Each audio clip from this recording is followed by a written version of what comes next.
Item ಯಾವುದೇ ಇರಲಿ try ಮಾಡಿ ಆಚಿ ಚಿಕನ್ ಮಸಾಲಾ.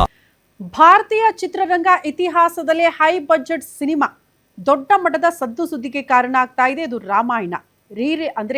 ರಿಲೀಸ್ ಆಗೋಕ್ಕೂ ಮುನ್ನ ಸಿನಿಮಾದ ಪ್ರಮೋಷನ್ ಅಥವಾ ಕೆಲಸಗಳಿಗೆ ಸಂಬಂಧಪಟ್ಟಂತೆ ಅತಿ ದೊಡ್ಡ ಪ್ರಚಾರದಲ್ಲಿ ಇದೆಯಂತೆ ಈ ಸಿನಿಮಾ ಸ್ಪೆಷಾಲಿಟಿ ಏನು, ಹೆಂಗೆಲ್ಲ ಪ್ರಚಾರಗಳಾಗ್ತಾ ಇದೆ, ಈ ಕುರಿತ ಒಂದು ರಿಪೋರ್ಟ್ ಇದೆ, ಬನ್ನಿ ನೋಡ್ಕೊಂಡು ಬರೋಣ.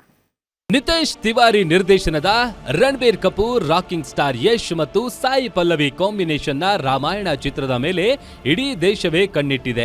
2 ಭಾಗಗಳಲ್ಲಿ ಮೂಡಿ ಬರ್ತಿರುವ ಈ ಮಹಾಕಾವ್ಯಕ್ಕೆ ಸುಮಾರು 4,000 ಕೋಟಿ ಹೂಡಿಕೆ ಮಾಡಲಾಗ್ತಾ ಇದೆ. ಚಿತ್ರದ ಕೆಲಸಗಳು ಬಿರುಸಿನಿಂದ ಸಾಗುತ್ತಿರುವ ಬೆನ್ನಲ್ಲೇ ಸಿನಿಮಾದ ಡಿಜಿಟಲ್ ಹಕ್ಕುಗಳಿಗಾಗಿ ದೊಡ್ಡ ಮಟ್ಟದ ಪೈಪೋಟಿ ಶುರುವಾಗಿದೆ.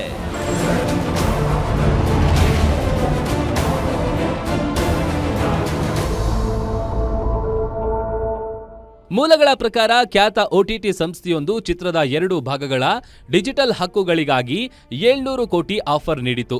ಇದು ಭಾರತೀಯ ಚಿತ್ರರಂಗದ ಇತಿಹಾಸದಲ್ಲೇ ಅತಿ ದೊಡ್ಡ ಮೊತ್ತದ ಆಫರ್ ಎನ್ನಲಾಗ್ತಿದೆ. ಆದರೆ ನಿರ್ಮಾಪಕ ನಮಿತ್ ಮಲ್ಹೋತ್ರಾ ಮಾತ್ರ ಈ ಆಫರ್ ಅನ್ನ ಒಪ್ಪಿಕೊಂಡಿಲ್ಲ.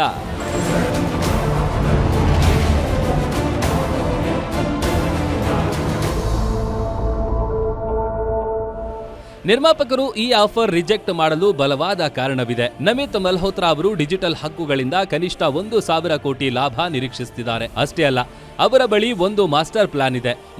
ಮೊದಲ ಭಾಗವನ್ನ ಬಿಡುಗಡೆ ಮಾಡಿ ಅದರ ಯಶಸ್ಸಿನ ನಂತರ 2ನೇ ಭಾಗದ ಡಿಜಿಟಲ್ ಹಕ್ಕುಗಳನ್ನ ಇನ್ನೂ ಹೆಚ್ಚಿನ ಬೆಲೆಗೆ ಮಾರಾಟ ಮಾಡುವುದು ಅವರ ಉದ್ದೇಶ.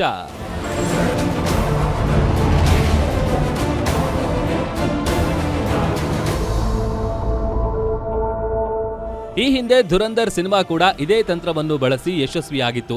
ರಾಮಾಯಣ ಪಾರ್ಟ್ 1 ದಾಖಲೆ ಬರೆದ್ರೆ ಪಾರ್ಟ್ 2 ಬೆಲೆ ಆಕಾಶ ಮುಟ್ಟೋದ್ರಲ್ಲಿ ಸಂಶಯವೇ ಇಲ್ಲ. ಹೀಗಾಗಿಯೇ ಕೈಗೆ ಬಂದ 700 ಕೋಟಿಯ ಆಫರ್ ಅನ್ನ ನಿರ್ಮಾಪಕರು ಸದ್ಯಕ್ಕೆ ಕೈಬಿಟ್ಟಿದ್ದಾರೆ. ಒಟ್ನಲ್ಲಿ ಬಿಡುಗಡೆಗೂ ಮುನ್ನವೇ ಸಾವಿರಾರು ಕೋಟಿ ವ್ಯವಹಾರ ನಡೆಸುತ್ತಿರುವ ರಾಮಾಯಣ ಇಂಡಿಯನ್ ಸಿನಿಮಾದ ತಾಕತ್ತು ಏನೆಂಬುದನ್ನ ವಿಶ್ವಕ್ಕೆ ತೋರಿಸಲು ಸಜ್ಜಾಗಿದೆ. Keerthi Patil, film bureau, guarantee news.